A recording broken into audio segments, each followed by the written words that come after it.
जीवन का पहला दिव्य प्रगट में ऐसे, तो स्वप्न में ऐसे, प्रगट में ऐसे ऐसे। उसी के बाद फिर भाई जी महाराज राधा बाबा का दर्शन ऑफिस में हुआ, नेत्र सामने ऑफिस प्रकट है, ऐसे भाई जी करके ऐसे। सच्ची कहते हैं काशी में रोज लगता था कि आज महादेव जी मिलेंगे, रोज अकेले शांत गंगा का किनारा जो ऐसे खंड है।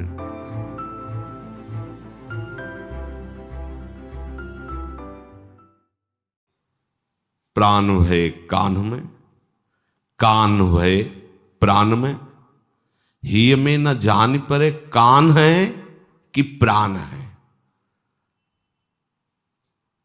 वो प्रभु की लीलाओं का गायन, लीलाओं का श्रवण, लीलाओं का चिंतन, नाम का कीर्तन, नाम का चिंतन करती हुई ऐसी तदात्मिका हुई कि वो यही कहने लगे कि मैं श्री कृष्ण हूं।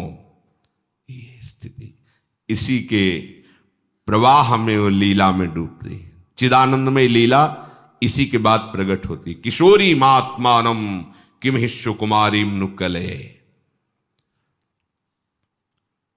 प्रभु इसी में डुबोने के लिए तो अवतार लेते हैं। अगर वो अवतार न लेते तो हम क्या लीला गाते, क्या लीला श्रवण करते, फिर हमारे महामोह का नाश कैसे होता। ये लीला गायन, लीला श्रवण ही हमारे महामोह का नाश करता है। प्रभु के अवतार का एक ही प्रयोजन है, अपने भक्तों को सुख देना। जैसे छोटे बालक कंकड़ पत्थर कांच की गोलियों में इतनी ममता रखता है कि एक कोई ले ले तो उसके लिए मारपीट शुरू कर देता है, वही थोड़ा जब बड़ा होता है तो उसकी नजर में बिल्कुल ऐसे व्यर्थ दिखाई देता है और वो अपनी व्यर्थ की पीछे की चेष्टाओं में हंसता है। ऐसे उपासक को जब प्रभु की लीला गायन श्रवण में रुचि होने लगती है और प्रभु अपने लगने लगते हैं, तो अपनी ही जीवन भर की चेष्टाएं जब कभी स्फुरित होती तो हंसी आती है। क्या दुर्दशा थी हमारी। जैसे वो एक छोटी सी कंकड़ या गोली के लिए एक दूसरे को मारता पीटता है बालक, ऐसे ही हमारी अज्ञान की कैसी धरा थी कि हम छोटी छोटी बातों में कहां फिसलते थे, कहां गिरते थे। ये हरि की लीला गायन, लीला श्रवण, लीला चिंतन से वो हरि स्वरूप हो जाता है, प्रभुमय हो जाता है, मनमया। जैसे प्रभु का प्रकट होना दिव्य है, प्रभु का श्रीअंग दिव्य है, ऐसे ही भक्त का जन्म लेना दिव्य हो जाता है और उसकी सारी चेष्टाएं दिव्य हो जाती, गुणातीत हो जाती है। जो प्रभु की लीला गायन, लीला श्रवण, लीला चिंतन, नाम कीर्तन, नाम जप आदि निरंतर इसी में तन्मय रहता है। ये आपको समय मिला है, बढ़िया सौभाग्य मिला है। बहुत देर तक प्रभु में मन को लगाए रखना है। बहुत अच्छे पहुंचे हुए उपासकों में क्षमता आती है, नहीं तो नहीं होती। लेकिन कथा कीर्तन लीला गायन में आपकी रुचि हो या न रुचि हो, बैठे हो तो श्रवणेंद्रिय में पड़ रहा है। ये हमने देखा कि काले सर्प ने दस्सा, तो पूर्व के बड़े मंत्रज्ञ जन होते थे, 7 लोग लगभग आए हुए थे। और जिस समय से सर्प का जहर चढ़ना प्रारंभ हुआ था, श्यामता छाने लगी थी शरीर में। हम बालक ही थे उस समय, तो नीम के लछुए से लेके और वो मंत्र बोलते थे। अपने लोग के कोई नहीं समझ पा रहे थे क्या बोल रहे हो, ऐसे बड़बड़ाता जैसे, ऐसे शब्दों की कोई शब्दों का ज्ञान नहीं होता था कि बोल क्या रहे हैं। पर जो ही मंत्र पूरा होता तो उसमें ऐसे लहरें आती। 4 घंटे के अंतर्गत शरीर की श्यामता खत्म हो गई, जहर खत्म हो गया। तो जिसको सर्प काटा था वो कुछ जान तो रहा नहीं ना कि क्या बोल रहा है, लेकिन प्रभाव तो पड़ रहा है ना, उसका विष उतर रहा है और उतरा। ये किसी के प्रमाण की जरूरत नहीं, खुद हमने देखा है कि और कोई मंत्र काम नहीं करता, ऐसी बात नहीं। पर मंत्र का ज्ञान ही नहीं है तो नाटक से थोड़ी विष उतर जाएगा। मंत्रवेत्ताओं को देखा है, 4 घंटे में फणधारी सर्प के द्वारा काटे हुए शरीर पे विष की श्यामता छा गई थी, सूझन आ गई थी, 4 घंटे में स्वस्थ कर दिया। ये हमने खुद देखा है। तो उस समय की बात, वो मंत्र क्या बोल रहे हैं, वो जिसको सांप ने काटा उसे तो शुद्ध ही नहीं है, और वहां कोई भी नहीं जान पा रहा था कि क्या बोल रहे हैं, लेकिन विष उतर गया ना। ऐसे ही चतुरासी जी का गायन हो रहा है, श्रीमद राधा सुधा निधि का गायन हो रहा है, 42 लीला का गायन हो रहा है। आपको नहीं समझ में आ रहा, कोई बात नहीं, पर आपका विष उतर रहा है। जो संसार विष है, जो भोगाकर्षण है, जो अविद्या के द्वारा किए हुए पाप कर्म है, वो सब नष्ट हो रहे हैं। धीरे धीरे आप जब स्वस्थ हो जाएंगे तो समझ में आने लगेगा क्या गाया जा रहा है। फिर जब आप समझने लगेंगे तो आप जी नहीं सकते इसके बिना। ये मन मयाहा, प्रभु की शरण होकर के प्रभु का जब चिंतन किया जाता है तो शरणागति से यह सामर्थ्य आती है कि वो निरंतर प्रभु का चिंतन कर सके। निरंतर प्रभु का चिंतन करना केवल महाभागवत के अंदर इतनी सामर्थ्य, अन्य नहीं। ये बड़ी कठिन बात, विश्व में अगर कोई भी कठिन कार्य है तो भजन करना है। सब कार्य में मन सहयोग कर सकता है, भजन में नहीं करता। आप खुद देख लीजिए। और जो निरंतर भजन करते हैं इसीलिए भगवान उनके अधीन हो जाते हैं। प्रभु ऐसा आकर्षण देने लगते हैं भक्त के हृदय में कि फिर वो जी नहीं सकता। कुछ दूरी है जिसमें विषयों का आकर्षण रहता है, प्रभु का आकर्षण समझ में नहीं आता। ध्यान रखना, कुछ यात्रा ऐसी है, और ये यात्रा काटने के लिए केवल एक उपाय है, साधु संग। अगर साधु संग नहीं तो इस यात्रा में आप कदम आगे नहीं बढ़ा सकते, भाग जाएंगे। ये यात्रा जहां प्रभु का आकर्षण अभी अनुभव में नहीं आया और संसार का आकर्षण हो रहा है और हमको निरंतर भजन मार्ग में चलना है, ये बहुत कठिन यात्रा है। जो इसको पार कर जाते हैं उसके आगे फिर कठिन नहीं होता। ऐसी मधुर मधुर झांकी, ऐसे दिव्य अनुभव, ऐसा आनंद, उसे समझाना नहीं कि भजन सार वस्तु है, भजन करना, वो फिर जी नहीं सकता। उसका रोम रोम रग रग प्रभुमय हो जाता है। पर वहां तक पहुंचने के लिए जो अत्यंत आवश्यक विषय है वो साधु समागम, सत्संग एक बहुत बड़ा अमृत है जो बड़े भाग्यशालियों को पीने को मिलता है। यही सत्संग हमें नवीन उत्साह पैदा करता है। भगवदानंद का अनुभव नहीं हो रहा, विषय आकर्षण बहुत जोर का है, आग लगी हुई है।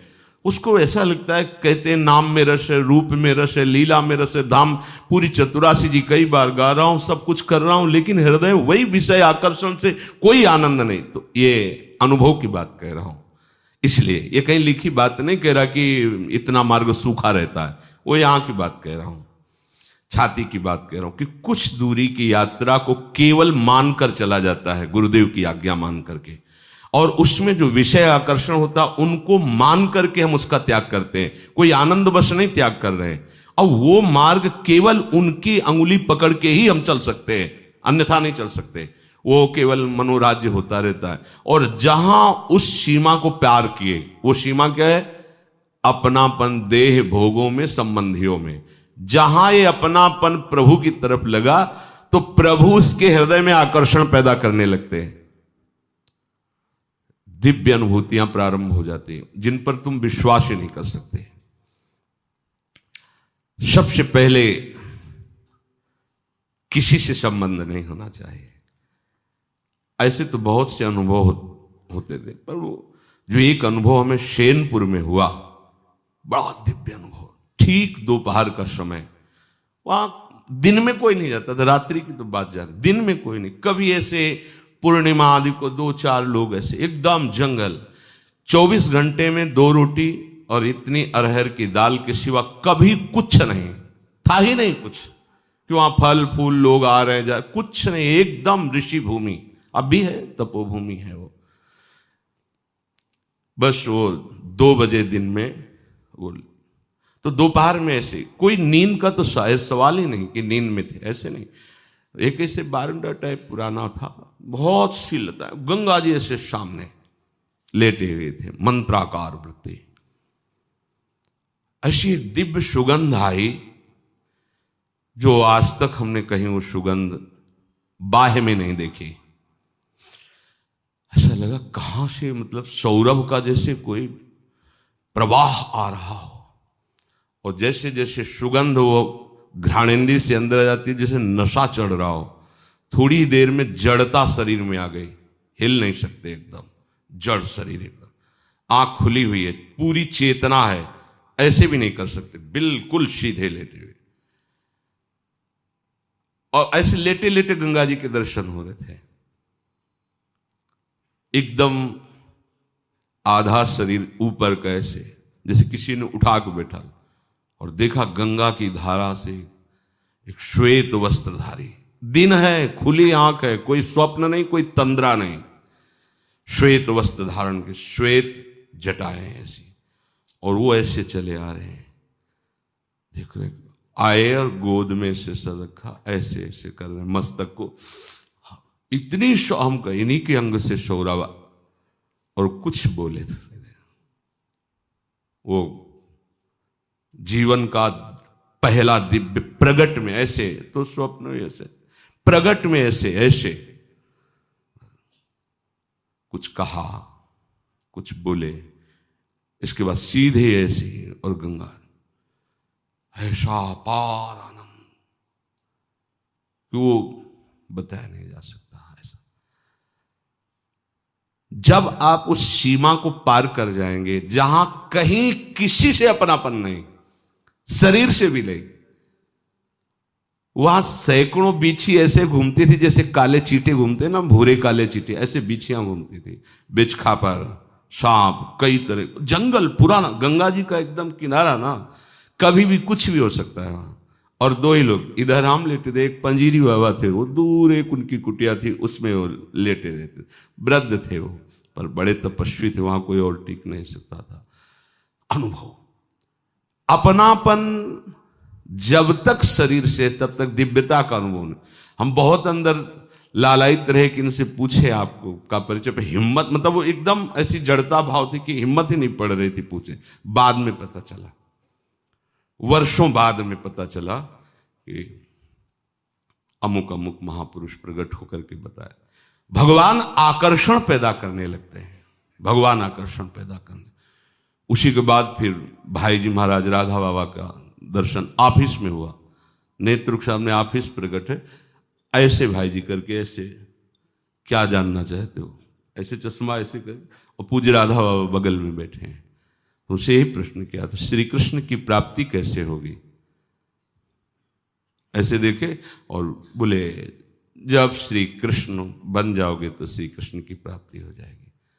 उस समय सही समझ में नहीं आ रहा था, और उन्हीं की कृपा, जैसे ये कवा प्रभु का, तो बोले मनमयाहा तदात्मिकाहा तन्मयाहा, ये में न जान परे कान है कि प्राण है। जब कृष्णमय हो जाओगे तभी कृष्ण का साक्षात्कार होगा।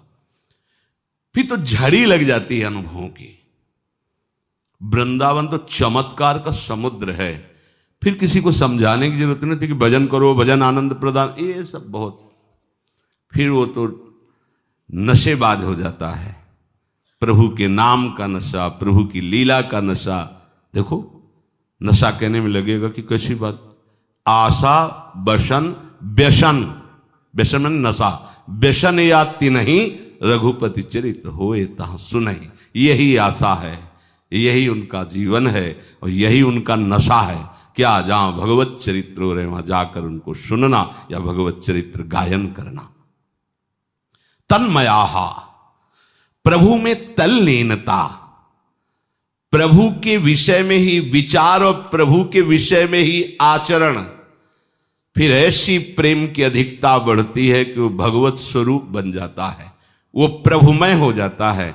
और जैसे गोपीजन कहती है मैं श्री कृष्ण, ऐसे उसका रोम रोम भगवत स्वरूप हो जाता। फिर आगे की बातें जो है वो अनुभव गम्य होती है। फिर उसको ये सब, हे नाथ हमारी रक्षा करो, हे पापो हम पापात्मा, ये सब खत्म हो जाता है, सब खत्म हो जाता है। कोई चाह नहीं, कोई कामना नहीं, वो भगवत स्वरूप बैठा है या पड़ा है या जैसी भी स्थिति में है, वो लाल लाडली के अनुराग रंग में डूबा रहता है। शुभ कर्मों का भी आश्रय नहीं लेना।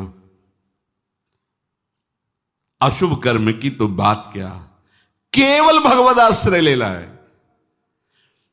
अगर शुभ कर्मों का भी आश्रय लिया तो भगवत प्राप्ति के मार्ग में बाधा आ जाएगी। शुभ कर्मों क्या, क्योंकि शुभ कर्म करने का अहम बना रहेगा। कर्म का आश्रय हुआ, भगवद आश्रय नहीं। ये बड़ी सूक्ष्म बातें हैं। इसीलिए भगवद आश्रित को जितने भी शुभ कर्म प्रभु को समर्पित, इनसे हमारा कोई नमम, इनसे हमारा संबंध नहीं, आपकी कृपा से बन रहा है, आपकी सेवा में समर्पित है। भगवत प्राप्ति में देरी केवल अन्य आश्रय की है। खोज लो, खोज लो, जितनी जल्दी हो सके अन्य आश्रय त्यागो, फिर जी नहीं सकते।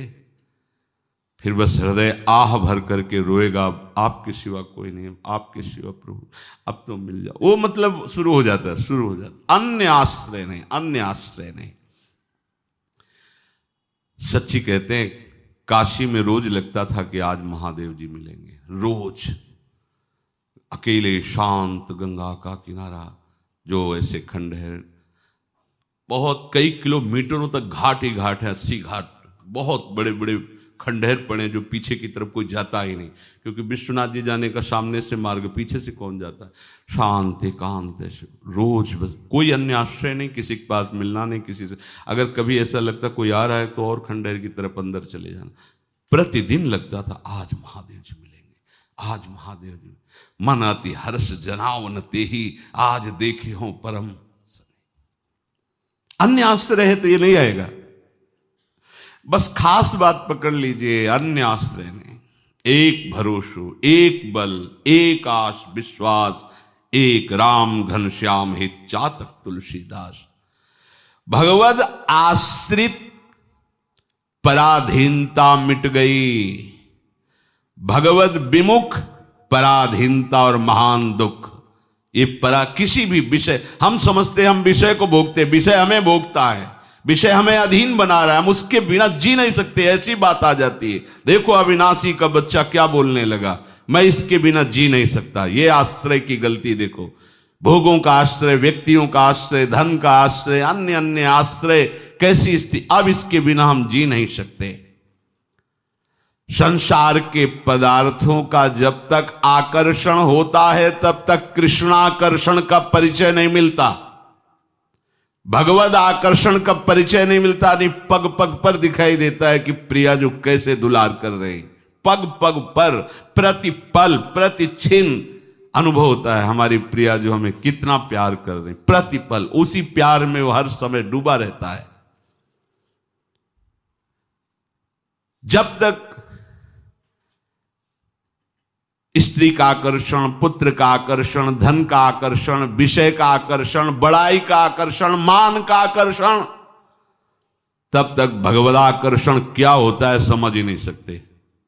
स्पष्ट वर्णन किए हुए। प्रभु का आश्रय होते ही प्रिय से प्रिय वस्तु में राग नहीं रहता। प्रिय से प्रिय वस्तु में जो बहुत प्रिय, वो भी कभी गोस्वामी जी दोबारा जाकर अपनी अर्धांगिनी से मिले हो ऐसा कहीं प्रसंग नहीं आता। एक बार केवल वो राग प्रभु की तरफ मुड़ गया वचन से कि जितना इस चाम से प्यार करते हो उतना राम से करते तो तुम्हारा काम बन जाता, अर्थात तुम भगवत प्राप्त हो जाते। मन से प्रणाम करके उसी को गुरु शब्द मान करके चल दिया और ऐसा आश्रय प्रकट हुआ कि प्रिय से प्रिय वस्तु की भी स्मृति नहीं रह जाती, राग नहीं रह जाता। बड़े से बड़े सुख और पद में उसकी कोई रुचि नहीं रह जाती।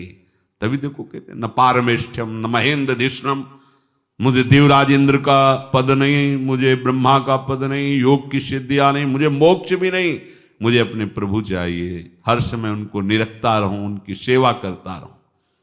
बहवो ज्ञान तपसा पूता मद भाव मागताहा। बहुत से ऐसे महात्मा हुए हैं जो ज्ञान के द्वारा परम पवित्र हो गए हैं। ज्ञान क्या? प्रभु हमारे दिव्य हैं, प्रभु का श्रीअंग दिव्य है, प्रभु की लीला दिव्य है, जन्म कर्म च मे दिव्यम, ये वास्तविक ज्ञान है। और इस ज्ञान का स्वरूप होगा कि आपको स्वाभाविक अपना परिचय प्राप्त हो जाएगा। जैसे दर्पण के सामने अपना प्रतिबिंब दिखाई देता है, ऐसे भगवत चिंतन से पवित्र हुए हृदय में अपने स्वरूप का अनुभव हो जाता है। मम दर्शन फल परम अनुपा, जीव पाओ निज सहज स्वरूपा।